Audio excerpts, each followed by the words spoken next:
Okay, I'm back. In the middle of recording that last video, my phone so rudely decided to be interrupted. So we're going to finish zipping this wire up here. Find a place up underneath the either driver's seat or behind the driver's seat to tuck it out of the way. Switch to a slightly larger zip tie now that I have a pretty good bundle going on here. Like I said, we don't want to get rid of stuff we may use, but as we go through this, you'll find tons and tons of wires in here that just may or may not be useful to us. There we go. So this is our nice bundle that we're going to find someplace to tuck out of the way. I'll show you in a minute the remaining mess behind the driver's seat.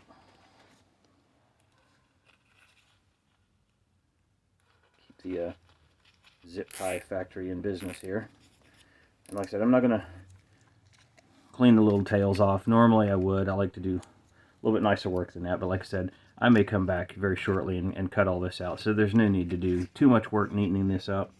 We're just going to take it and we're going to roll it back here behind the driver's seat. Now let's see if I can get the phone to work without cutting off here. It says this is what behind the driver's seat looks like.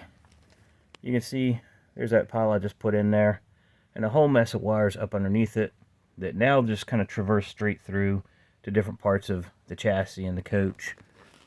Pass-throughs into the power panel area. There's some ones that go underneath that panel on the other end to other parts inside and outside. And on the behind the passenger seat, not a whole lot going on back here. It's a little dirtier, I haven't cleaned that up yet. Got a big old flashlight sitting back there. But that's about it.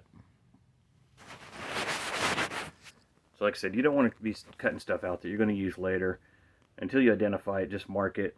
But I was really surprised that there's that much 12-volt constant that's not run through a battery disconnect. There's a battery disconnect on the other side of the driver's seat that I would have thought turns everything off. In my older cars, you know, I may cover this some of those later, I have battery disconnects.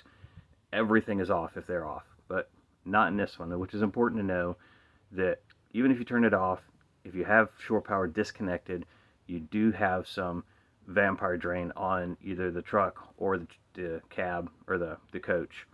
You need to know where they are. You need to identify them. I want to try to see if I can like put stickers on things or put a notepad so I can trace where every little bit of power is going.